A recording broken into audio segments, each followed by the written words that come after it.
It's January 27th of the year 2023. I'm starting my late season scouting, looking primarily for bedding areas. And first place I went to, I definitely had a destination in mind, but it's one of those deals where I figure I'd just check this spot real quick because it's super close to the parking area and probably overlooked.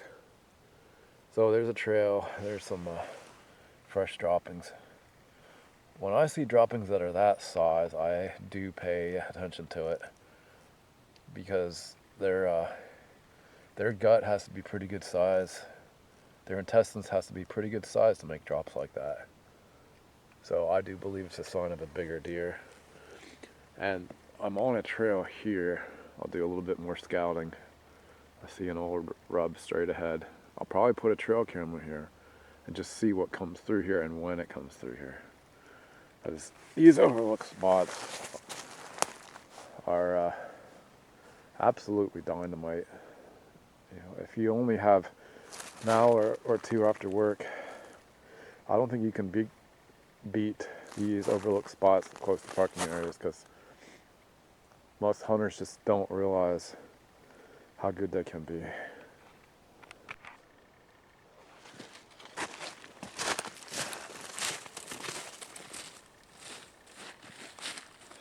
So I'm following this trail very close to a parking lot where I found some large droppings, and this is a rub cluster. There's a rub there. There's an old rub here. Old rub here. Old rub here. Old rub here. Old rub here.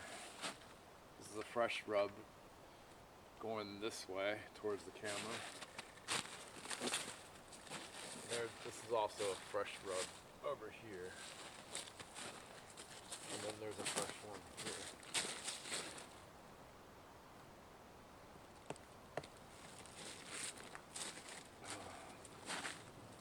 We are going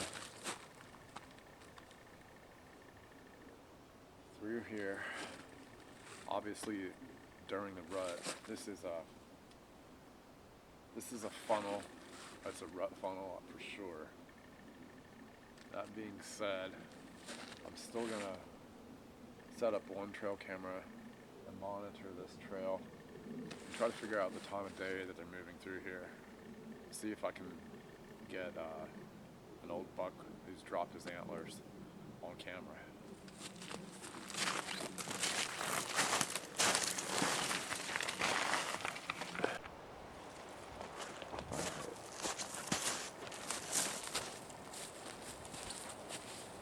So the biggest buck that I'm targeting was using this drainage right here last year.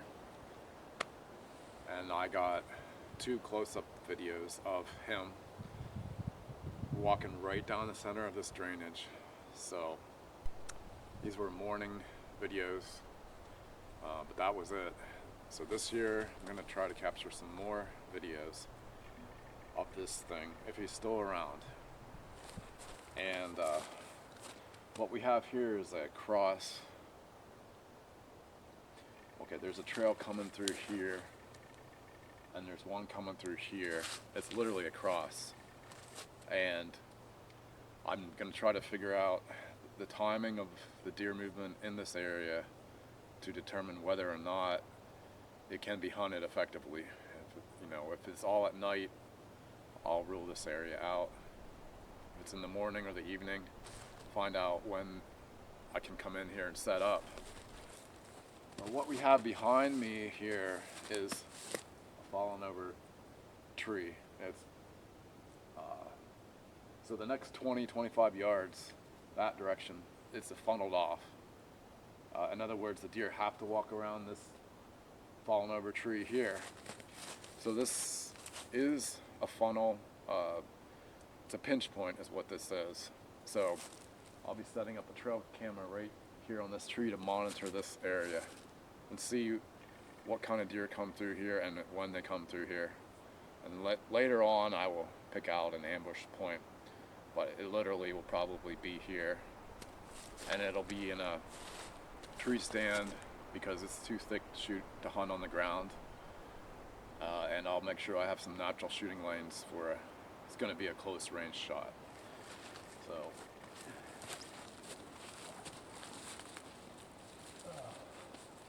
set this trail camera right here and we'll be in business.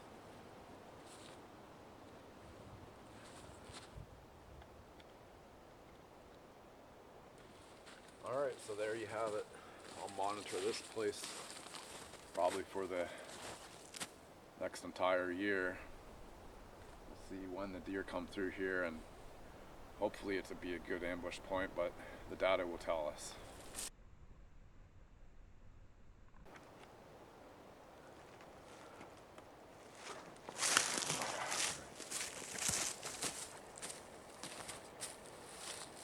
So right here we have another crossroads. The trail coming this way. Actually there's one coming up here. And they meet right here. There's a trail going up there, then there's a trail continuing out here. So this will be a great place to monitor with another trail camera and see what comes through here and when it comes through here. I walked over one bed up there, which would make sense. They can literally look this way across this valley in the wintertime, and they could literally see any human beings within a couple hundred yards that would be walking through there. The thermals are pretty much coming directly towards the camera, coming up the valley. So this will be a place where they can pick up the thermals, anything down below them, they're going to smell it. However, in the morning, before the thermals, the daytime thermals heat up, the wind would literally be coming the other way, be coming down off this bank. So they could, and I suspect highly, that they'll be using this trail early in the morning, with the thermals still coming down off this little hill, and they'll be walking in there to bed down. So I'll monitor it with a trail camera and see what it produces.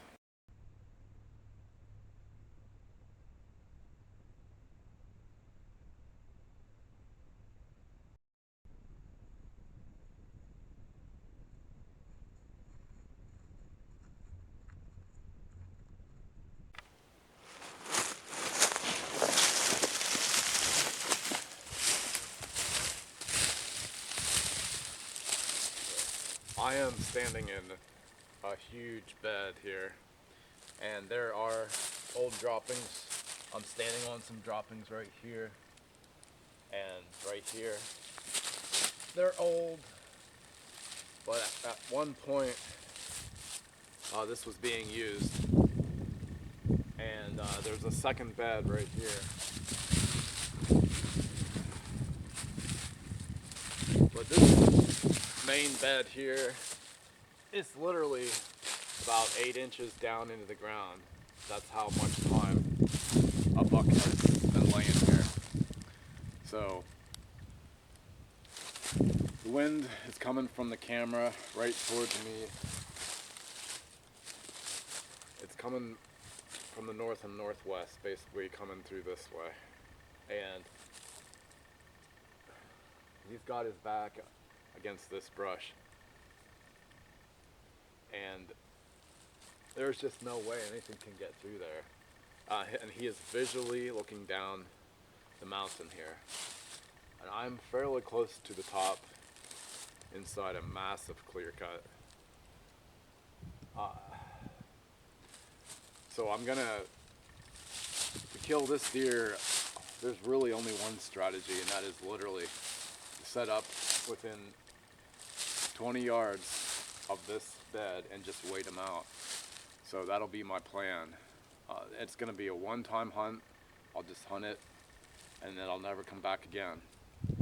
Hopefully I get lucky.